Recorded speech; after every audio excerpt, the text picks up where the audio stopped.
Hi everyone, this is the video 3 of the series Blazor Server Cookie Authentication.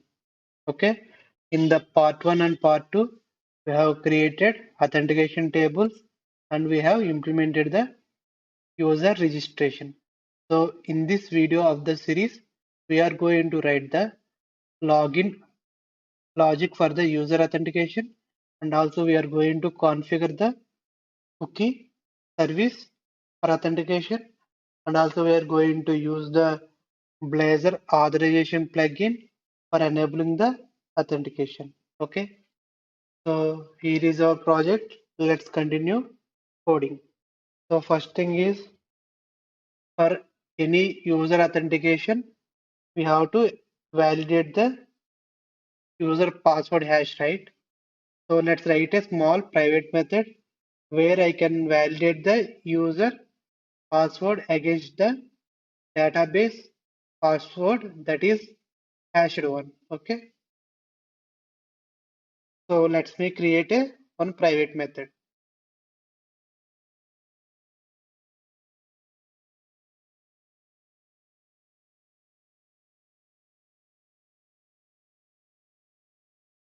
Okay, this is my private method where I am going to validate the normal user password against the database hashed password.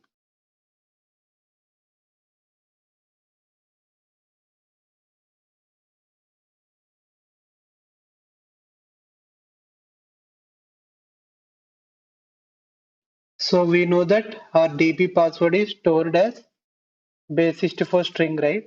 So from that string, we are retrieving the bytes of password. Okay.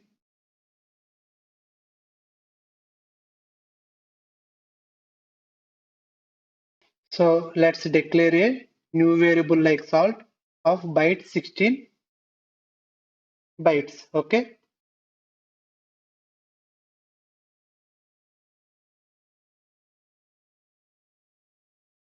And here we are copying the DB password hash bytes, first 16 bytes into our salt variable. So if you recall our user registration video, we can observe that total 36 bytes of hashed password we are storing into the database. In that 36 bytes of hash password, first 16 bits are its own key, means nothing but salt. So here we are fetching that salt from the our hashed bytes of password.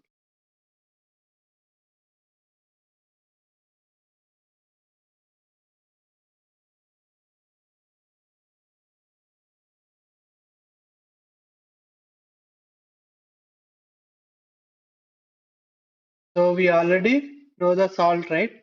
So using the RFC2898 derived bytes, we are generating the again hashed password of byte using the same salt, okay, which help to hash the password in our database. Okay, so now here what we are doing, we are hashing the user ended plain password with the salt and 1000 iterations, and these iterations should match with the iterations that we specify for password hash method for the user registration. Okay, so what we are doing, ultimately we are generating a hash password from the plain password. Okay, so from that user password bytes, we are fetching the 20 bytes and storing it into the bytes variable. Okay, now what we are going to do, we are going to compare the each character from this user password hash bytes with the this DB password hash bytes, but it is total 36 characters, it is 25 characters, right? So first 16 characters in this variable are salt, means remaining characters we have to compare with our user password hash. Okay.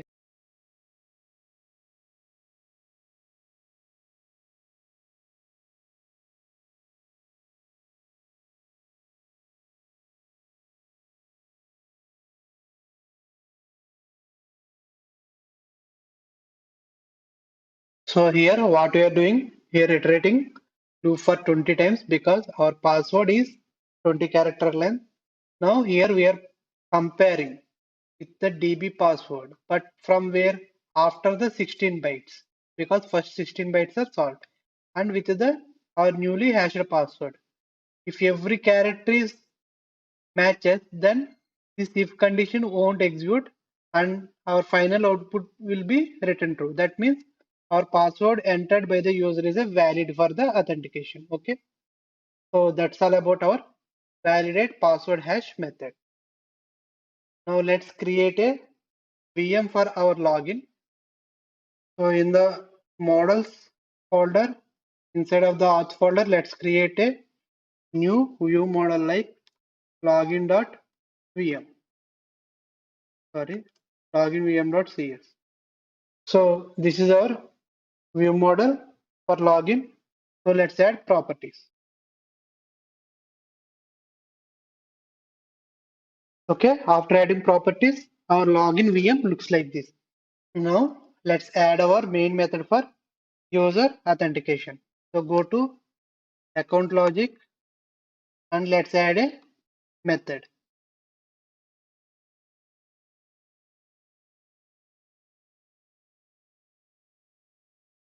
Okay, this is our method. So first let's try to fetch the user by the user entered email address. Okay.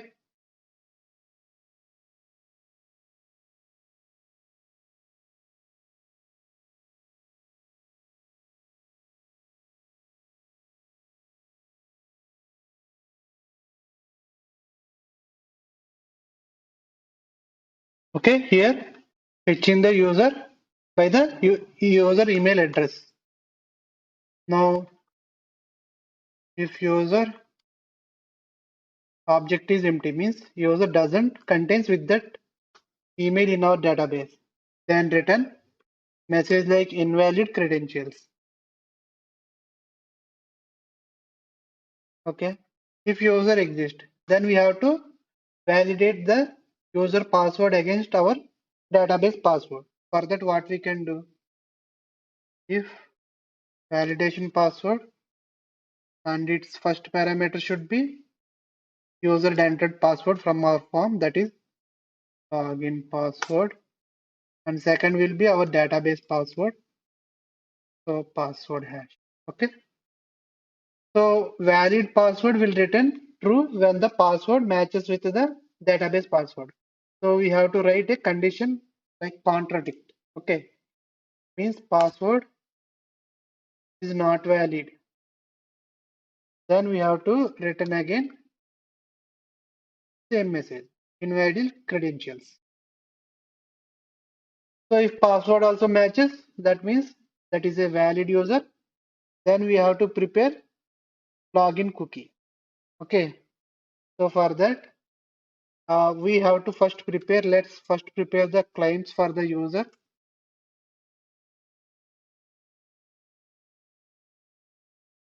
Create a claim object and let's add claim. A claim is nothing but a key value pair. So user first name, last name, email address, anything can be a claim. Okay. So you can add claims like claims.add claim.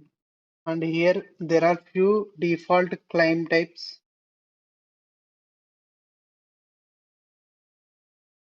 So what I can do, I can format the name for the claim type like,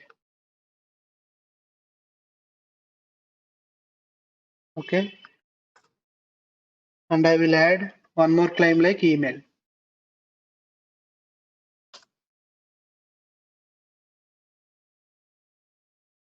And now in claims, roles can be added as a one of the claim. Okay, so let's add a role claim. So to add a role claim, first let's fetch the user roles. Okay, to fetch the user roles, query is like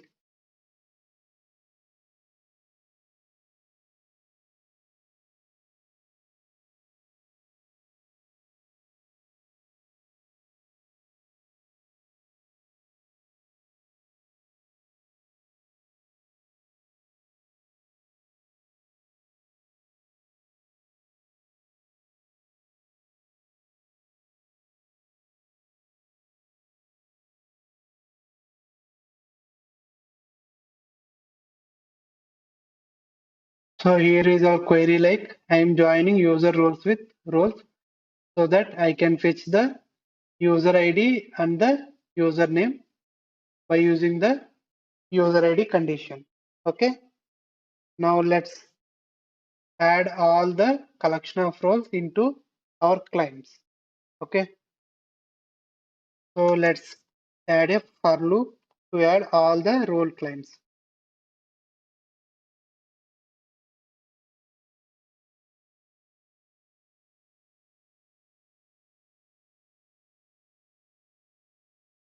Okay, that's it. So here for every different role name, the key will be role only. Okay.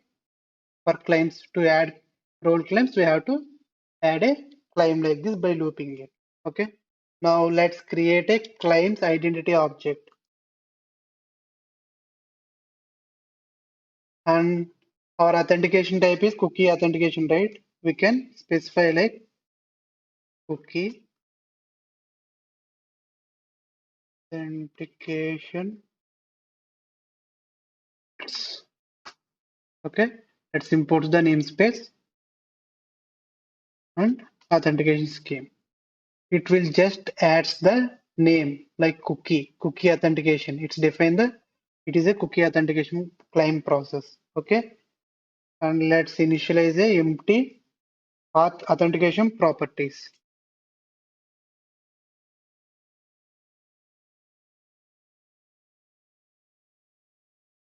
Okay, and finally allow the user to sign into our application using the cookie authentication. For that, we can use default method like so. To use the uh, authentication, we have to use the HTTP context. So for that, let's inject the HTTP context into our logic as well.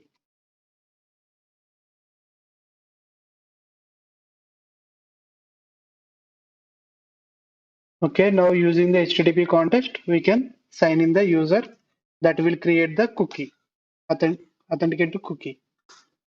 So HTTP context dot sign in async, and here our authentication type we should pass. So copy this and pass it as a first parameter, and second parameters will be new claims principal. To that we have to pass our claims identity as an input parameter. Okay, and third property will be our authentication property. Okay, that's it. So this HTTP context.signin, what it will do? It will allows the user as a authenticated user by creating a authentication cookie. Let's return string.empty that let's return string.empty. That means there are no errors. Authentication is successful. Okay. Now let's define this method definition in our iAccount logic interface.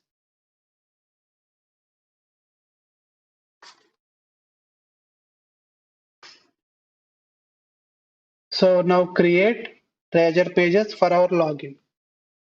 Go to areas and inside of the pages and inside of the accounts, let's create two more files like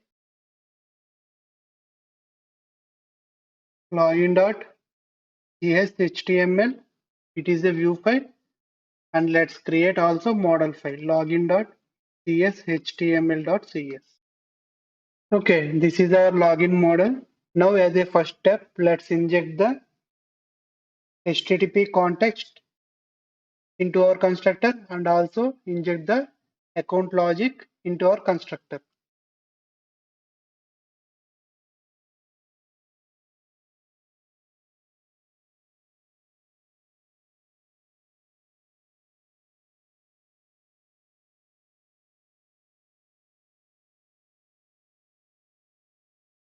Okay, and we know that our login page contains login form, right? So to read the data from the login forms, we have to register our login view model, and it should be decorated with the bind property. So let's add it.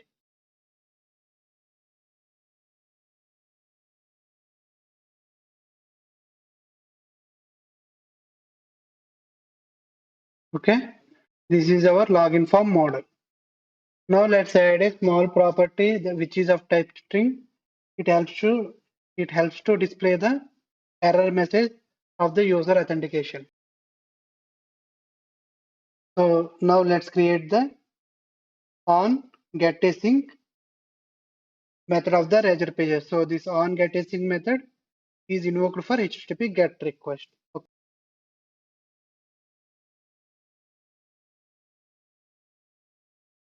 Now we have to check for the user authenticated or not. If the user authenticated is, we should never allow him to access the login page. Okay.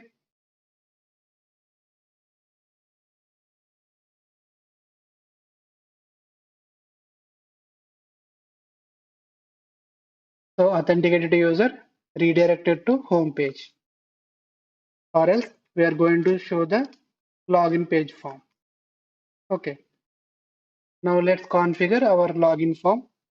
So first let's add the uh, routing for our page and also map the model.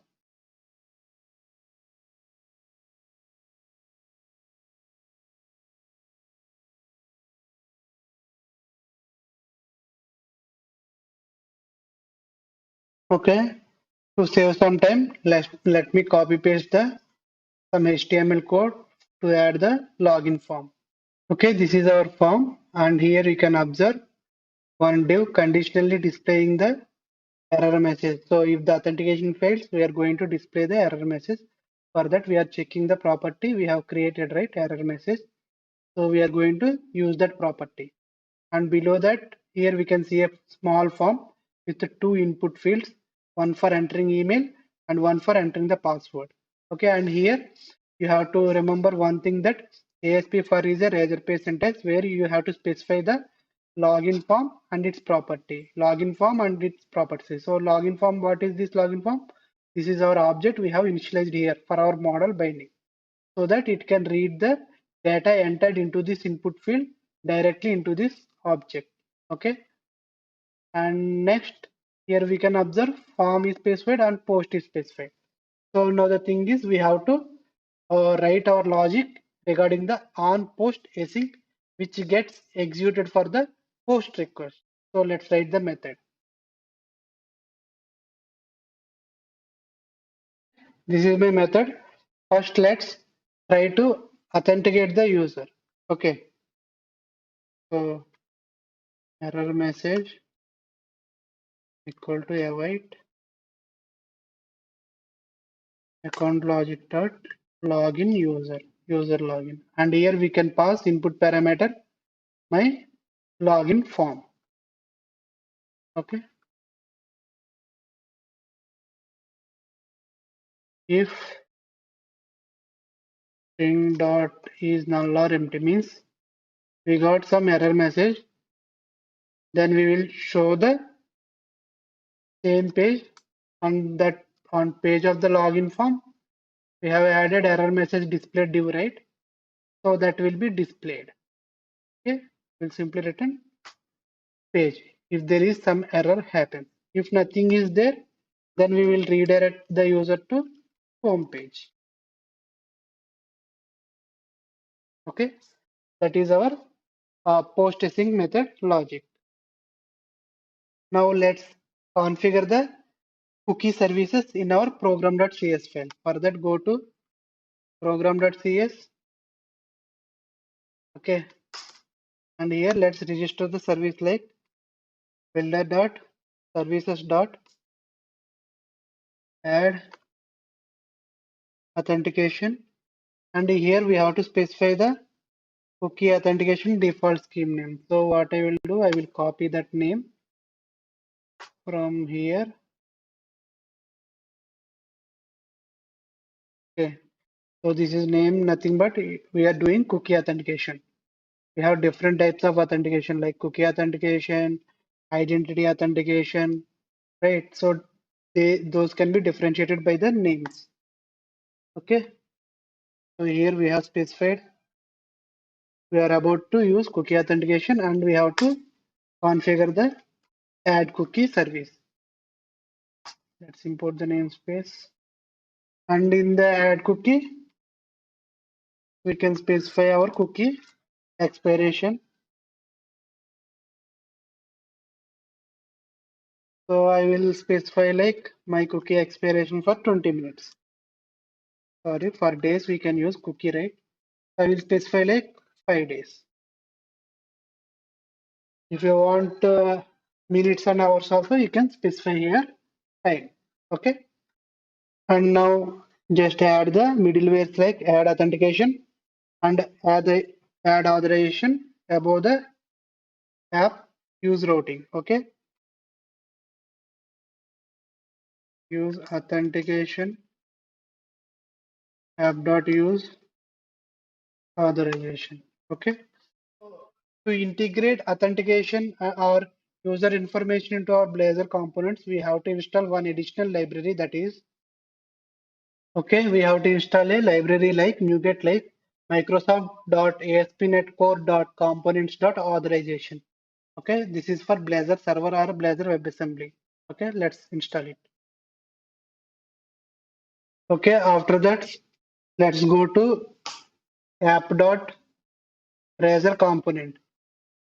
So to inject the authenticated user information into Blazor components, we have to add a parent component around the router route. So that is like cascading authentication state. Okay, so it should be the parent of all components in our application. So once that is done, now let's add a small component, Blazor component. Go to shared, and here let's add a component like login display dot razor. Okay, and here let's write some components like, so here authorized view. So this is the default Blazor component to render some authenticated user information. So here it will contains two kind of child components like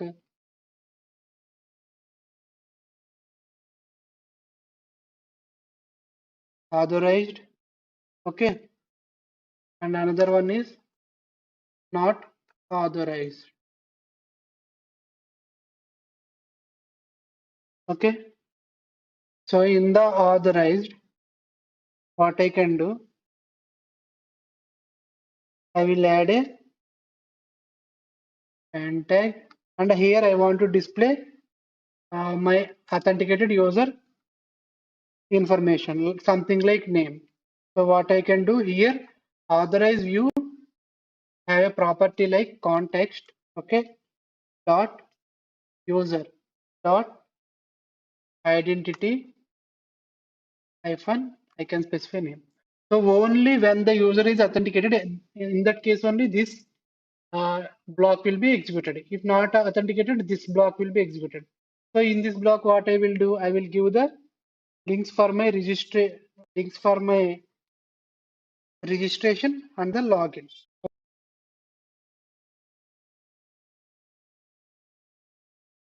And go to login.cshtml. So copy the URL, paste it here, and go to registration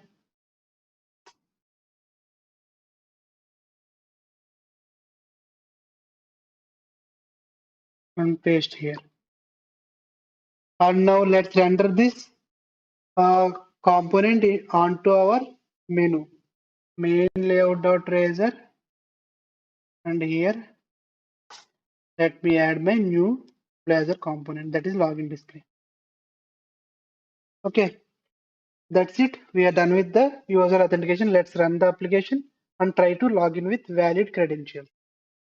So here is our application, and here you can see register and login.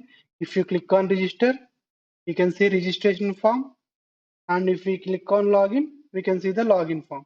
Let's try to test with invalid user authentication credentials.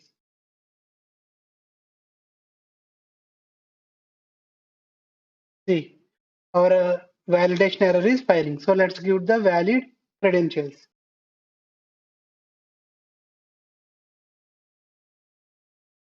Sorry, it is gmail.com.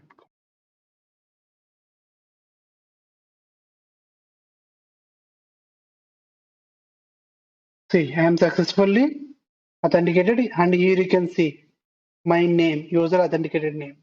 And if you inspect element and go to applications and go to cookies, here you can see ASP.NET Core.cookies. That cookie is nothing but our authentication cookie. So that is how our login logic will work. So that's all about user login logic implementation in the Blazor server application for custom cookie authentication. I hope this video has delivered some useful information to you all. So if you like my video, please support me by subscribing to my channel. Soon we are going to meet with new videos. Until then, signing off.